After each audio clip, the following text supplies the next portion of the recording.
महाराष्ट्रामध्ये लोकसभा निवडणुकीच्या अगोदर आरक्षणाच्या मुद्द्यावरून मराठा आणि ओबीसीमध्ये जो संघर्ष पेटलेला होता तो संघर्ष लोकसभेच्या निवडणुकीनंतर अधिक तीव्र होताना आपण पाहिला आणि म्हणून त्याची जी तीव्रता होती ती तीव्रता गावखेड्यापर्यंत पोहोचली होती। म्हणून वंचित बहुजन आघाडीच्या वतीनं ओबीसी आणि गरीब मराठ्यांचा जो संघर्ष सुरू झालेला होता तो शांत व्हावा, ते वातावरण शांत व्हावं, त्यांच्यातलं जे काही धुमसत असलेलं वातावरण आहे त्यातली जी दाहकता आहे ती शांत व्हावी, याच्यासाठी वंचित बहुजन आघाडीच्या वतीनं आदरणीय बाळासाहेब आंबेडकर यांच्या नेतृत्वाखाली महाराष्ट्रभर एससी एसटी ओबीसी आरक्षण बचाव यात्रा काढण्यात आली।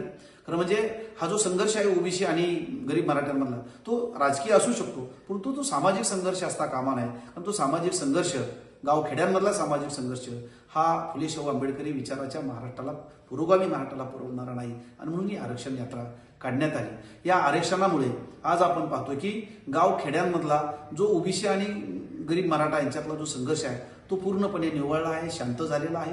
त्यामुळं दोन्ही समूहातलं वातावरण एक सलोख्याचं वातावरण पाहायला दिसतंय। परंतु अलीकडच्या काळामध्ये ओबीसीच्या बाबतीतली आरक्षण यात्रा होती म्हणून असा बुद्धिभेद करून शरद पवार, राष्ट्रवादी काँग्रेसचे नेते, शिवसेना उद्धव ठाकरेंचे नेते किंवा काँग्रेसचे नेते हे वंचित सोबत असणारे मराठा समाजाचे कार्यकर्ते पदाधिकाऱ्यांना लाईन मारण्याचा कार्यक्रम त्यांनी सुरू केलेला आहे। आम्ही खात्रीनं सांगतो की त्यांनी कितीही लाईन मारली तरी देखील वंचित सोबत असणारा मराठा समाजातला कार्यकर्ता हा त्यांच्या गळाला लागणार नाही।